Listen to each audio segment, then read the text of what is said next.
Before it became a mystery, it was only a lump of bronze on the seafloor. Divers pulled it from a Roman-era shipwreck near a small Greek island. At first, the fragments looked broken and ordinary. As the corroded material separated, gear teeth became visible. Not animal teeth, but the remains of precisely cut bronze wheels. Whatever this object had been, it was not decoration, it was a machine. The device is now called the Antikythera Mechanism. It is often described as the world's first analog computer. That phrase can mislead. It was not electronic, programmable, or anything like a laptop, but it was a hand-powered calculating instrument. A compact model that transformed astronomical cycles into moving predictions. And nothing else this mechanically complex survives from the ancient world. Around 1900, sponge divers sheltering near Antikythera discovered statues scattered across the seabed. Archaeologists soon recognized a Roman-era wreck carrying luxury goods from the Greek world, probably westward. Among marble figures, glassware, and bronze objects were corroded fragments that attracted little attention. The shipwreck was spectacular. The mechanism looked like debris. Its importance remained hidden inside the corrosion. In 1902, archaeologist Valerios Staeus noticed a gear embedded in one fragment. That observation changed the object completely. Ancient Greek texts described mechanical models of the heavens, but surviving evidence was scarce. Here was physical proof that someone had built an intricate geared device more than 2 millennia ago. The question was no longer whether it was a machine. The question was what the machine calculated. Only about a third of the original mechanism survives. Researchers divide it into 82 fragments, including roughly 30 recognizable bronze gears. Saltwater, pressure, hand, centuries of corrosion fused layers together and erased much of the structure. Reconstructing it is not like repairing a clock with missing pieces. It is closer to recovering a technical idea from a crushed object and fragments of its instruction manual. Ordinary photography could reveal only the surface. The major breakthrough came from modern imaging, especially microfocus X-ray computed tomography. Researchers could examine hidden layers, count gear teeth, trace shafts, and read inscriptions trapped inside the fragments. The scans did not produce a complete blueprint, but they turned corrosion into evidence, exposing mechanical relationships invisible for roughly 2,000 years. The rear of the mechanism carried spiral dials.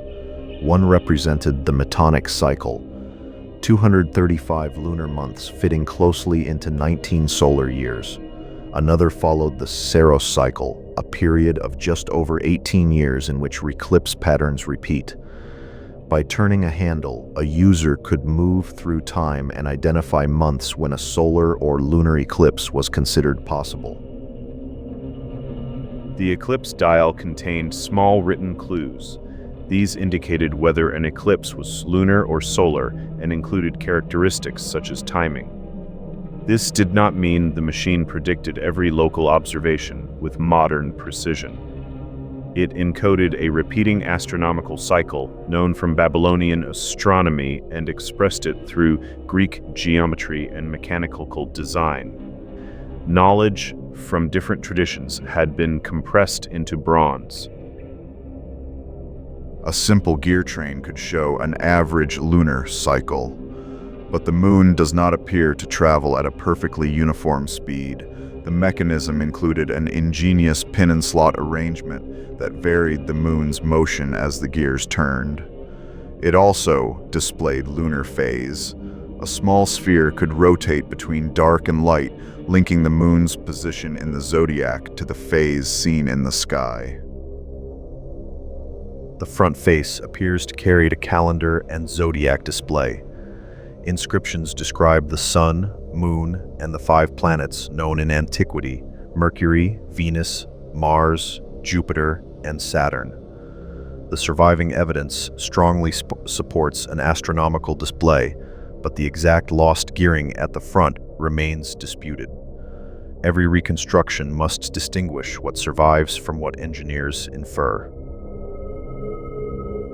This is where the mystery becomes difficult. Most of the front mechanism is gone. Researchers have inscriptions, mounting points, surviving gears, astronomical period relations, and physical constraints inside a case roughly the size of a shoebox. Several reconstructions can explain parts of that evidence.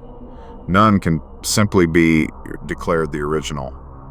A convincing model must fit the fragments without pretending the missing bronze still exists.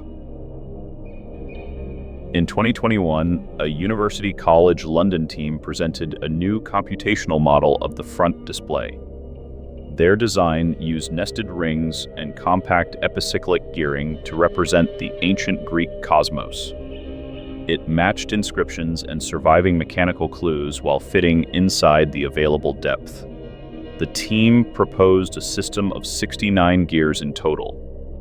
It is a powerful reconstruction, but its authors do not claim it is a replica.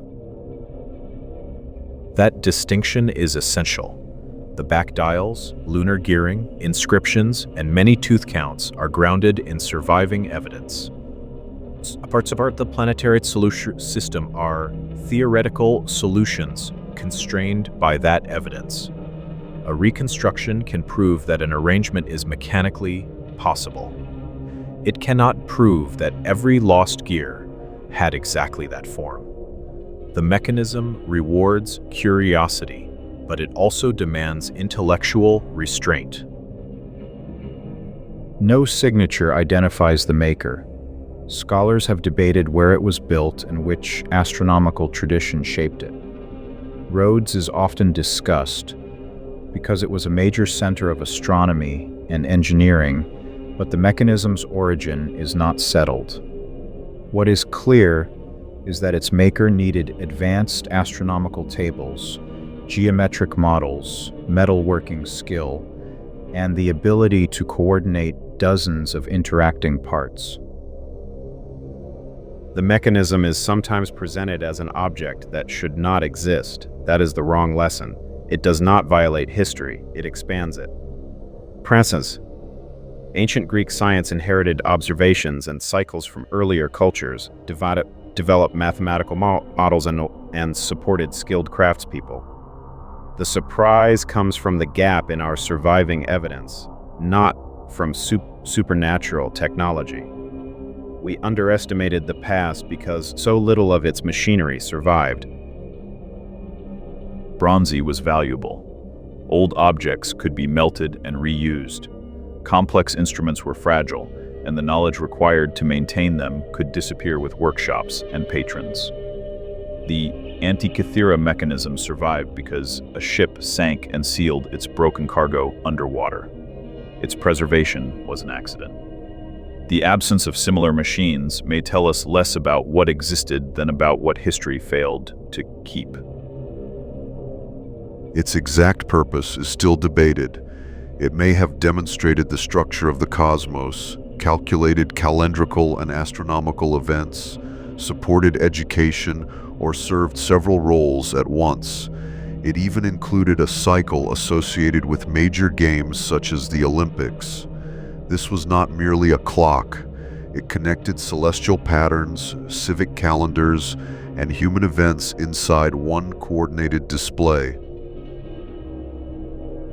The most remarkable feature is not any single prediction. It is the decision to mechanize a theory. A user could turn an input and make many linked outputs move together. Date, lunar position, lunar phase, cycles, and eclipse indications. Abstract relationships became physical motion. In that sense, the mechanism represents an early step toward using machines to carry out structured calculations about the natural world. The fragments do not reveal a miracle disconnected from human knowledge. They suggest a developed design tradition whose surrounding examples are mostly gone.